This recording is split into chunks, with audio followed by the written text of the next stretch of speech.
Елиезер. За патот. За вистината. За животот.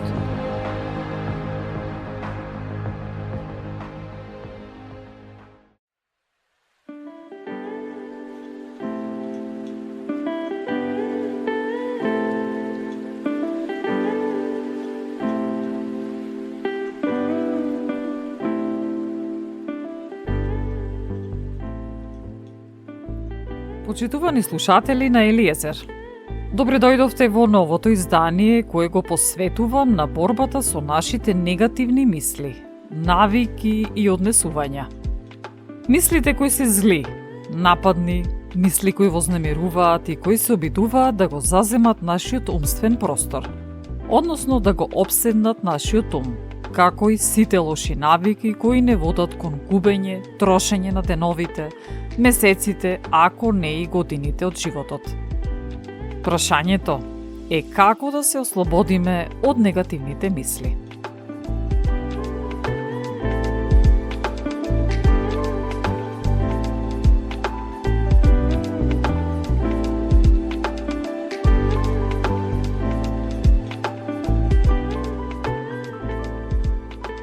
Секогаш кога негативна, деструктивна, вознемирувачка мисла се појавува во умот, единствениот начин да ја превенираме од нејзино стварување, материализирање е да не дозволиме таа мисла да најде место и да се вгнезди во умот. А најдобриот начин за тоа е игнорирањето на таа мисла, да не дозволиме да ја даваме важност и присуство, да не ја поврзуваме со наши претходни искуства, случки, спомени. Дури Божиот збор во второ послание на Павле до Тимотеј укажува: зашто Бог не ни даде дух на страв, туку дух на сила, љубов и здрав разум.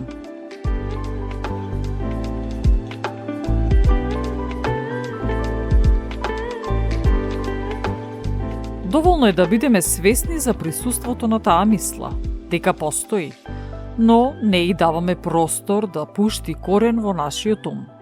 Ја класифицираме како негативна, дека нема потекло од небесното царство и со тој факт не и даваме простор да се храни од нашето внимание, размислување, потрошено време. Не се вклучуваме во интеракција со таа мисла. Она што го правиме е само го регистрираме нејзиното постоење и ја пропуштаме. Лесно е кога ја знаеме вистината. Тешкотијата се појавува кога не сме сигурни, не знаеме со што се соочуваме, не знаеме од каде доаѓа, која е целта. Како што укажува небесниот татко: мојот народ гине зашто нема знаење.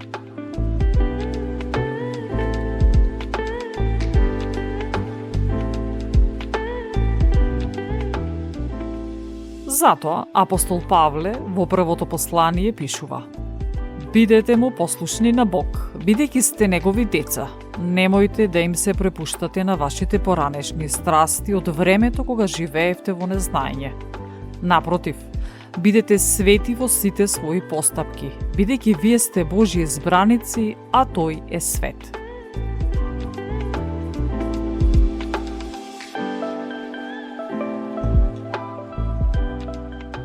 Најмногу време и духовна енергија трошиме кога се занимаваме со негативните мисли. Една мисла не насочува кон друга, па таа не насочува кон трета. И така во нас се појавува грижата, сомнежот, стравот, тагата, разочарувањето, чувството на безизлезност, збунетоста, неспособноста за правилно расудување, дури и до екстремни граници кои што не знаеме кои сме и зошто постоиме. И замислете, сето тоа само од една мисла, која била прифатена и еволуирала до темнина.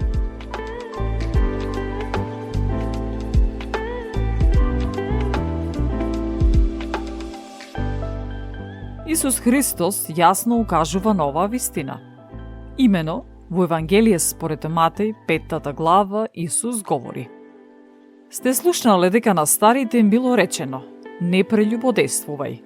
Јас пак ви велам дека секој што ќе погледне на жена со желба, тој веќе извршил прелюба со неја во срцето свое.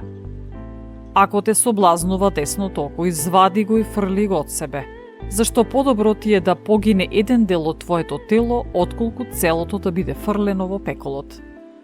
И десната рака, ако те соблазнува, исечи ја и фрли ја од себе, оти подобро ти е да погине еден твој дел, отколку целото твое тело да биде фрлено во пеколот.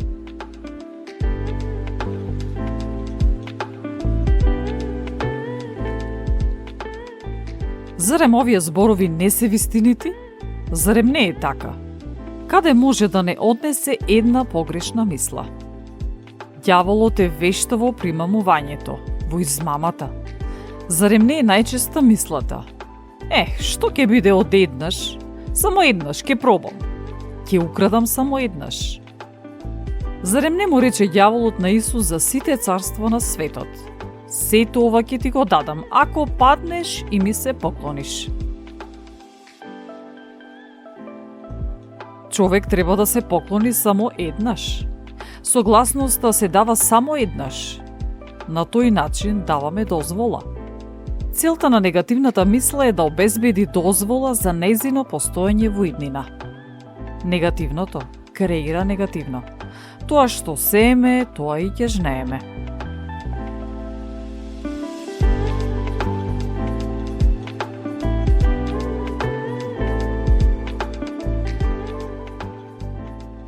Ние ја носиме одлуката. Дали ќе вложуваме време и енергија за да ја анимираме негативната мисла или фокусот ќе го насочиме кон Божјата вистина. Каква одлука ќе донесам денес? Дали ќе се занимавам со лагите на ѓаволот или ќе се фокусирам на Христос? Јаремот на ѓаволот и јаремот на Христос не се исти. Христос ни вели: мојот јарем е лесен. Мирот што ви го давам не е како оној што ви го дава светот.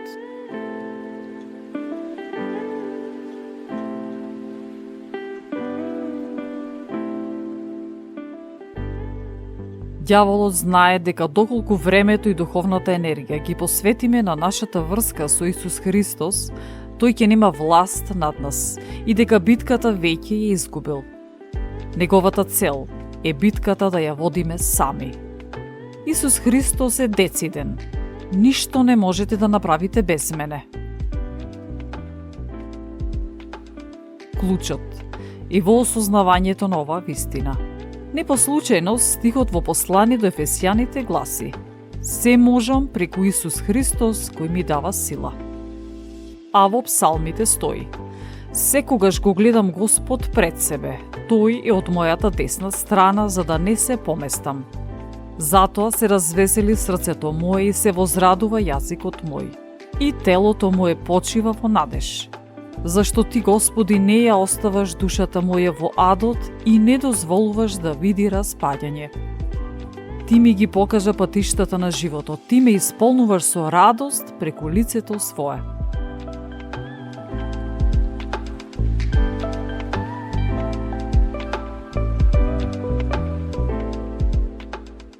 Ние не сме креирани за да бидеме сами, туку креирани сме да бидеме со небесниот татко.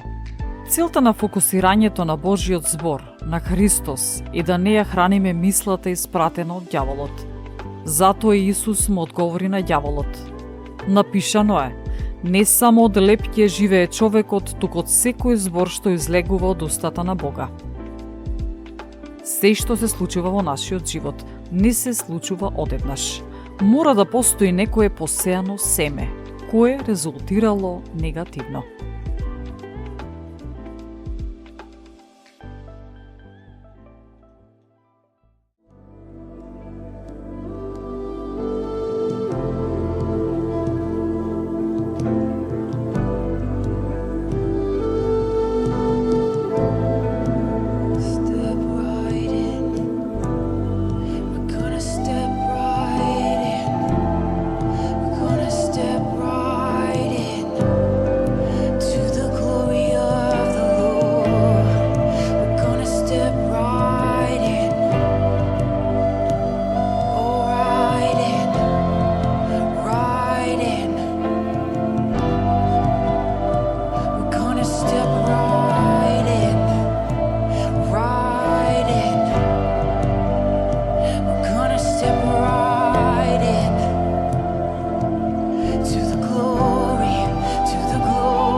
heaven and earth, we're gonna step right in.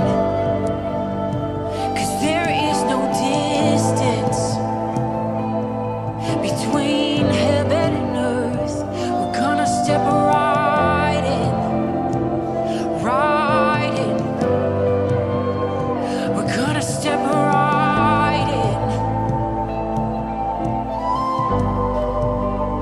'Cause there's no distance between heaven and earth.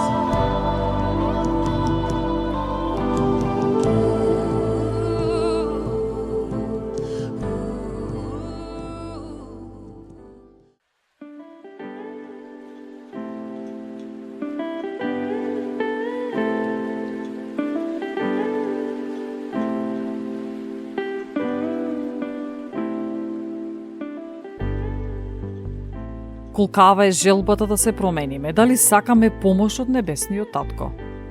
Божиот збор гласи: покорете му се на Бога и противете се на ѓаволот, и тој ќе побегне од вас.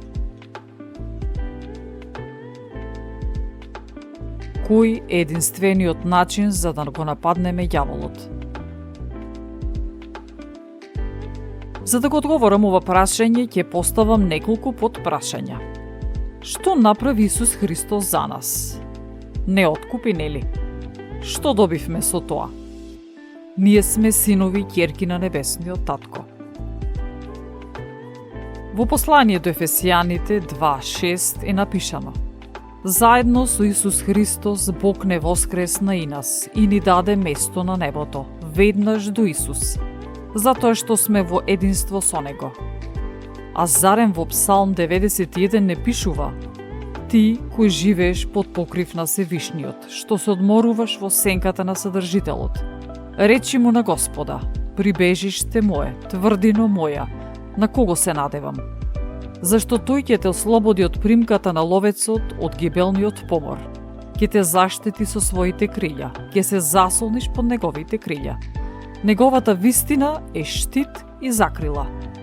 Не ќе се плашиш од ноќен страв, ниту од стрелата што лета дење, ни од поморот што се подкраднува во темнина, ни од гибелта што опустува напладне. И нека паѓаат илјади покрај тебе, десетици илјади до твојата десница, но до тебе нема да се приближи. Само штом погледнеш со окото, веќе ќе ја видиш платата на грешниците. Зашто Господ е твое засолниште, го избра Севишниот за своја закрила. Нема да те најде несреќата, неволјата нема да се приближи до твојот дом. Зашто им заповеда на своите ангели да те чуваат на сите твои патишта. Ке те носат на раце за да не се сопнеш на камен. Со ногата ќе газиш лав и лутица, ќе ги згазиш змеот и змијата.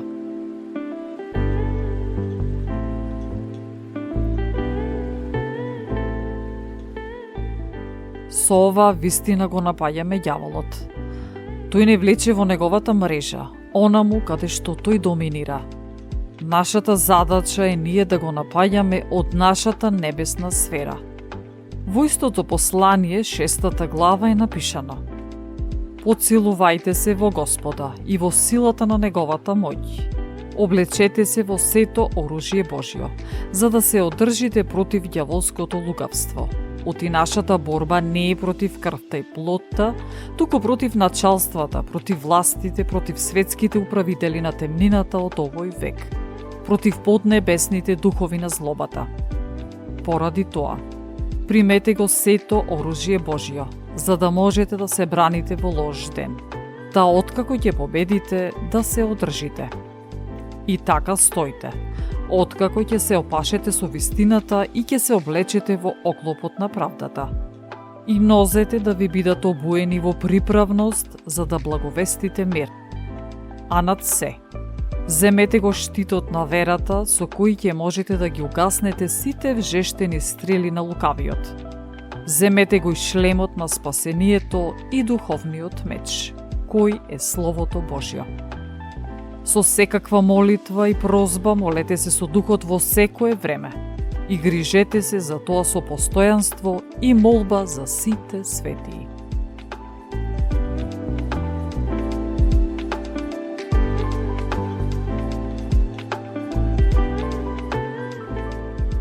Да запомнеме дека изворот на нашата сила е светлината. Христос. Фокусот треба да не биде во Христос, а не во ѓаволот. Колку повеќе се фокусираме на светлината, темнината ќе се намалува. Но и обратно. Колку повеќе се фокусираме на темнината, толку повеќе се намалува светлината. Какви мисли храниме и негуваме во моментов? Да не му дозволиме на ѓаволот да не дефинира и оформува со неговите лаги и илузии. Не е погрешно и срамно да се обратиме за помош кај Исус Христос, за да не ја водиме секоја битка сами. Верувајте, нема што да докажеме. Исус Христос го победи ѓаволот на крстот. Тој направи се за нас. Зашто по благодат сте спасени преку верата. И тоа не е од вас, туку дар Божи. Не е од дела, за да не се пофали некој. Вака гласи стихот од послание до Ефесијаните 2:8. Да не се заплеткуваме во сопствената мрежа, а со тоа да му даваме легални права на ѓаволот да ни го уништува животот. Нема потреба од докажување, туку има потреба од послушност.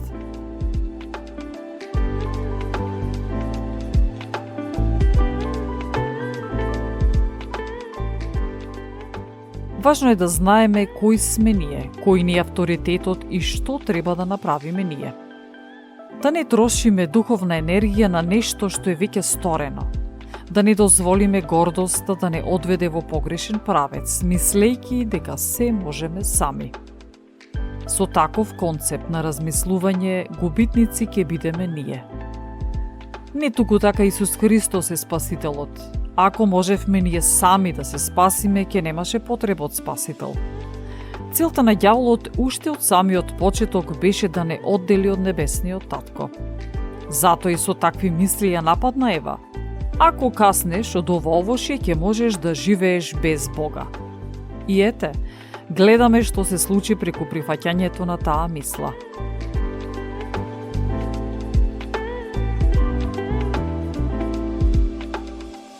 Но небесниот татко го испрати Исус Христос да не спаси и повторно да не врати кај себе како негово семејство. Затоа, да бидеме внимателни кои мисли доаѓаат од ѓаволот, а кои од небесниот татко. Ако не напаѓа ѓаволот, ние стануваме посилни, но ако ни го одвлекува вниманието, ние стануваме послаби. Се што се надпреварува со Божјата вистина е лага. Ѓаволот е ефективен до мера до која ние се согласуваме со него. Ние сме дизајнирани да живееме во Божјата слава.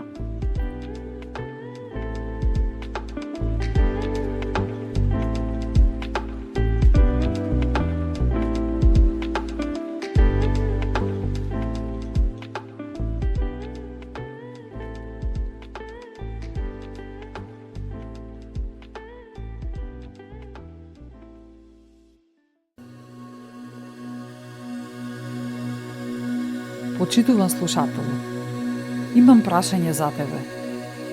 Доколку твоето срце престане да чука во следните неколку минути, дали си помирен со Бога? Дали знаеш каде ќе ја поминеш вечноста? Ако не знаеш, би сакала да се помолам заедно со тебе. Не сум тука за да осудам никого.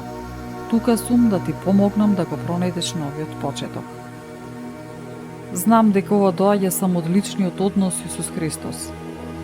Ако не си во мир со Господ, или си застрнел од патот, или ти треба нов свеж почеток, ќе те замолам да станеш таме каде што си и ќе се помолиме заедно. Не можам да помислам на подобар момент за победа од овој. Бог не ти е луд и гневен. Твоите гребови веќе се опростени. Се што треба да направиш е да го прифатиш подарокот од Исус Христос, спасението. Ќе го направиш ли тоа денес? Непријателот во мислите ќе ти рече: направи го тоа подоцна, утре, следната недела. А Библијата вели: денес е денот за спасение. Не го слушаш ова по случајност. Исус вели: ако не се срамиш од мене пред луѓето, јас нема да се срамам од тебе пред мојот татко на небото. Ако ти треба свеж почеток, застани и ќе се помолиме. Знам дека е потребна храброст да се застане, но во моментов ангелите се радуваат за тебе. Би сакала да ти ја дадам можноста да го признаеш Исус Христос за свој Господар. Ќе се помолиш ли? Само повтори. Мил Господе, јас сум грешник. Сгрешив против Тебе и многу ми е жал. Верувам дека крвта на Исус ги чисти сите мои гревови и дека Ти повеќе не ги помниш. И сега кога сум чист, чиста, Те барам, Господе Исусе, дојди и живеј во мене. Биди мој Спасител, Ти си мој Господар. Јас сакам да го доживеам моето лично искуство со Тебе. Амин. Секое добро почитување.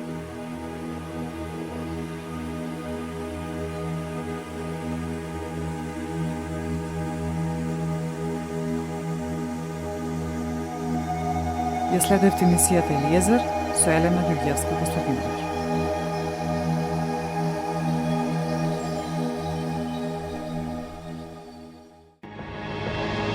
Елиезер